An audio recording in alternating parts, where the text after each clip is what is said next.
Na quinta-feira da semana passada, o Marcelo Marques recebeu um pedido do atual presidente do Grêmio, o Alberto Guerra, para incluir 15 nomes na lista da chapa dele nas eleições do Conselho. E o presidente disse, olha, esses caras não têm um movimento político e tal, eles são gremistas que participaram de outras gestões e tal. Esse gesto vai ser um gesto muito menor diante de tudo que tu já fez e vai fazer e tal, e esses caras podem se tornar aliados e tal, enfim. E o Marcelo disse, tá bem, eu vou ver com o pessoal, presidente, e retorno. Na quinta-feira da semana passada. Na sexta-feira, o Marcelo disse, beleza, estão dentro. Tá? Aí tem uma reunião que o Marco Souza, de GZH, noticiou, uma reunião em Gravataí, com as pessoas da campanha do Marcelo, em que ele diz, olha, o presidente me pediu e nós vamos colocar os 15 nomes. E as outras pessoas da chapa começaram a ficar muito incomodadas, né? Porque é uma votação proporcional. Então, quanto maior o percentual, maior o número de pessoas daquela chapa vai entrar no Conselho Deliberativo. E essas pessoas, essas 15 que foram incluídas antes do fim da lista. Não sei por qual motivo. Tá?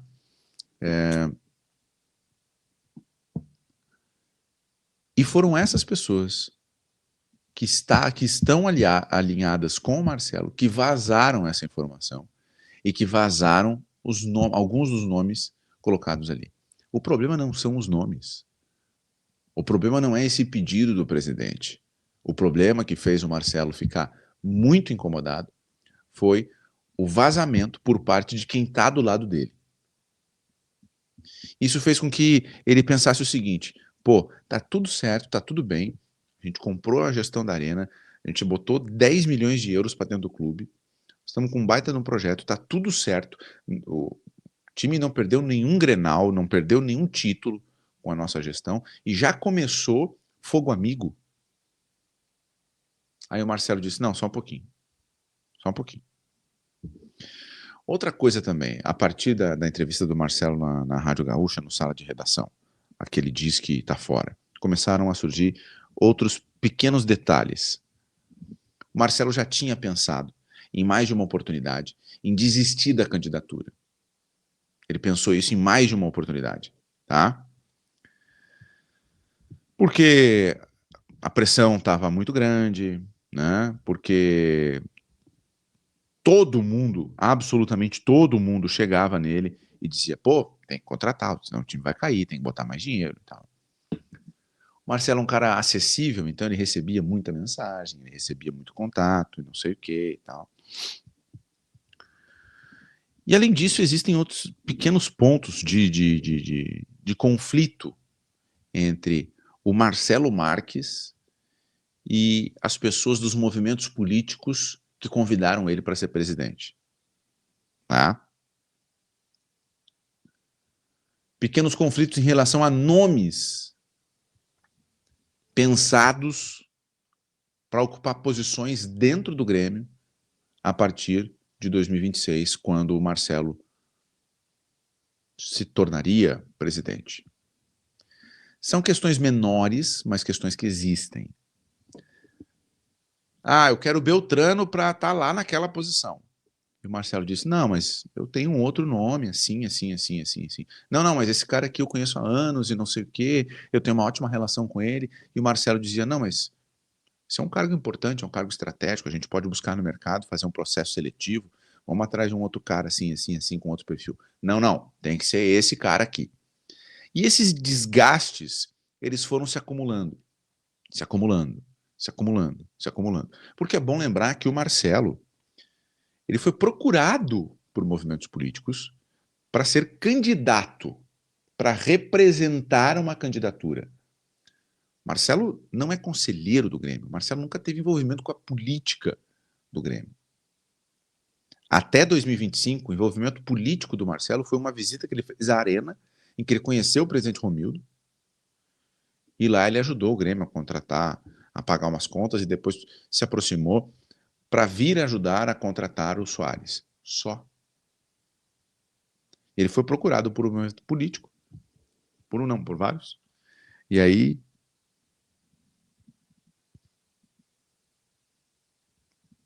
ele entrou nesse ambiente, tá? Então, para ficar bem claro aqui, tá? O que a gente tem de informação hoje é de que ele sentiu fogo amigo e ele já tinha outros pequenos motivos desgastando ele para ele voltar atrás.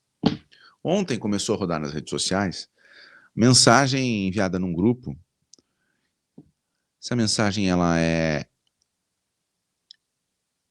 apócrifa, porque não está assinada, né? Ela só viralizou assim sem ter sido assinada, mas diz o seguinte: pessoal, reunião muito boa hoje com o Marcelo.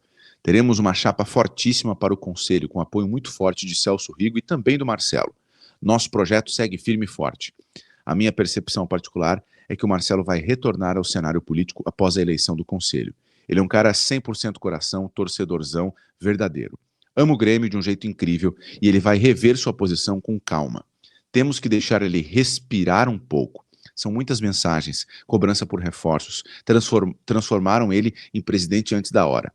Marcelo é mais que um simples candidato, é um personagem do nosso clube e nós temos que defender ele dos ataques que ele recebe. Eu não sei quem é que escreveu essa mensagem, né? Mas é a mensagem que viralizou ontem, depois de um encontro do Marcelo com o Antônio Dutra Júnior, que é um dos articuladores da candidatura, por exemplo. Tá? E, desde quarta-feira, eu já ouvi que, vai ter um processo para convencer ele e tal. Eu não sei o que vai acontecer. Eu não sei. Só quero deixar registrado aqui que não foi um descontentamento, surgiu do nada e com os nomes colocados na lista. Porque, gente, é uma lista do Conselho Deliberativo. São 15 nomes dentre 180, porque são 150 mais 30 que são suplentes. Então, assim, cara, é uma coisa muito menor. Muito menor. Para um cara que chegou na quarta-feira de manhã e diz, toma, tá aqui, 6 milhões e meio de euros. Tinha prometido 10, já tinha 3,5 aí, 10 milhões de euros. Esses 10 milhões de euros, ele diz, me paga em 63 anos. 1 milhão de reais por ano. E aí ele vai ficar puto porque teve que botar 15 nomes? Não, gente. Não. Fogo amigo. Ele disse assim, cara, nós estamos montando um puta de um projeto aqui e os caras estão vazando coisas e criando um atrito aqui quando a coisa está tranquila.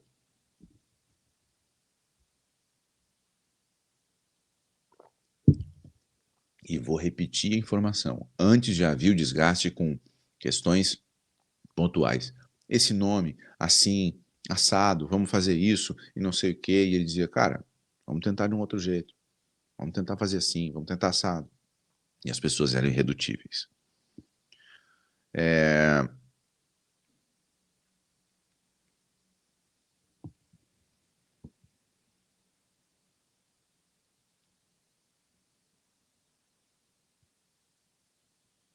45 dias, gente. 45 dias é o tempo entre a compra da gestão da Arena no dia 12 de julho e o anúncio dele de que ia desistir 45 dias.